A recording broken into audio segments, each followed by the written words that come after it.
Assalamualaikum warahmatullahi wabarakatuh. Hello smart student, how are you today? Welcome in our computer class. To continue our lesson, please check this out. Baik anak-anak ibu, kita akan membahas materi yaitu tentang materi informatika. Nah, anak-anak ibu mungkin pernah dengar itu apa informatika. Informatika itu nama lainnya bisa dibilang informasi, ya kan? Berita. Nah, yang pertama, timbul suatu pertanyaan anak-anak ibu. Apa dan mengapa perlunya kita belajar informatika ini? Apa perlu kita belajar informatika ini? Dan mengapa kita perlu belajar informatika ini? Kita harus tahu dulu itu apa informatika. Informatika adalah bidang ilmu mengenai studi, perancangan, dan pembuatan sistem komputasi, serta prinsip-prinsip yang menjadi dasar perancangan tersebut. Komputasi adalah ilmu yang berkaitan dengan pemodelan matematika dan penggunaan komputer.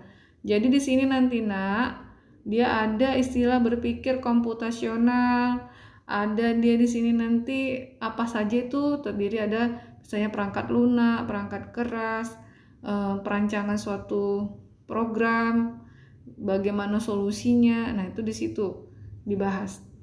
Oke, anak-anak ibu, jadi informatika ini tadi itu mungkin dulu ya, waktu masih kamu SD ada juga namanya TIK ya, Teknologi Informasi dan Komunikasi. Nah, itu anak-anak ibu sama ya.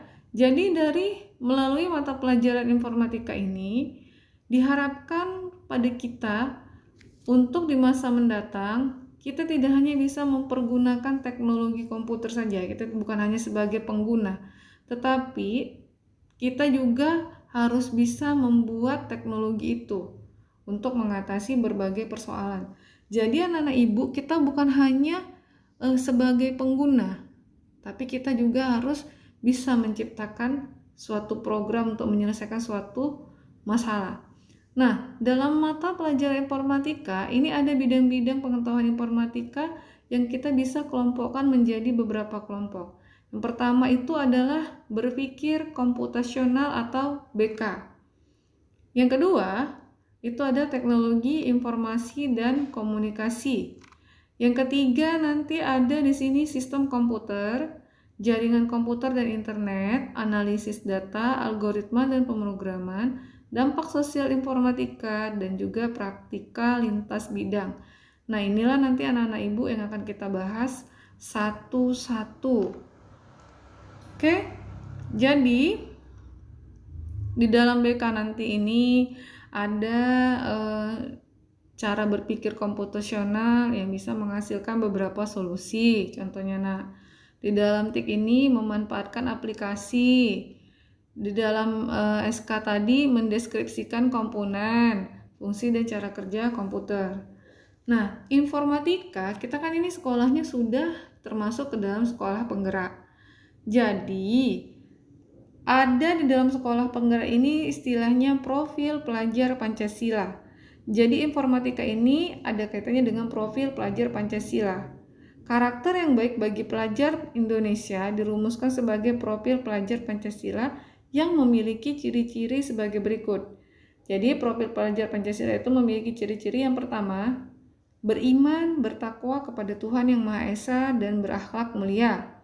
Yang kedua, berkebinekaan global. Ketiga, mandiri. Keempat, bergotong royong. Kelima, bernalar kritis. Keenam, kreatif. Jadi itu adalah ciri-ciri dari profil pelajar Pancasila. Jadi anak-anak ibu, dari profil pelajar Pancasila tadi, yang ada 6 tadi itu, diharapkanlah kepada anak-anak ibu agar bisa menerapkannya ke dalam diri anak-anak ibu masing-masing. Seperti kreatif salah satunya, kritis, baru berketuhanan yang Maha Esa, ya kan? Nah, di sini ada nanti di dalam informatika ini istilah mode plug dan unplug. Oke. Apa itu Bu mode plug dan unplug? Nah, belajar informatika tidak harus menggunakan komputer. Tujuan penting belajar informatika adalah agar dapat memahami cara kerja komputer dan sistem digital berbasis komputer yang dapat dipahami dengan berbagai cara, misalnya melalui permainan, simulasi, dan kegiatan-kegiatan yang lain. Nah, itu anak-anak ibu disebut sebagai contoh mode unplug. Jadi, kalau dia mode unplug, yaitu kegiatannya itu tidak ada berkaitan dengan yang namanya gawai, laptop, pokoknya yang berkaitan dengan yang namanya media elektronik. Nah, sedangkan mode plug adalah proses pembelajaran yang disampaikan tanpa, ini tadi unplug ya nak ya, dapat disampaikan tanpa menggunakan teknologi komputer atau gawai. Sebagai gantinya, proses pembelajaran dilakukan secara menarik dengan menggunakan tadi peran, simulasi, teka-teki, permainan, bahan-bahan, serta peralatan sehari-hari yang mudah dijumpai, misalnya seperti kayu, batu, kertas, tali, krayon, kardus, dan lain-lain. Itu adalah mode pembelajaran yang tadi bersifat unplug. Dia tanpa ada teknologi atau peralatan elektronik yang dipergunakan. Kalau dari tadi mode plug, udah dengarkan ya anak ibu, mode plug itu aktivitas pembelajarannya dilakukan dengan mencolokkan atau plug komputer atau gadget ke internet dengan penjelasan yang akurat mengenai syarat perangkat keras dan perangkat lunak yang dipakai. Jadi kalau dianya plug, dia menggunakan teknologi, sedangkan unplug tidak menggunakan teknologi. Oke, demikian anak.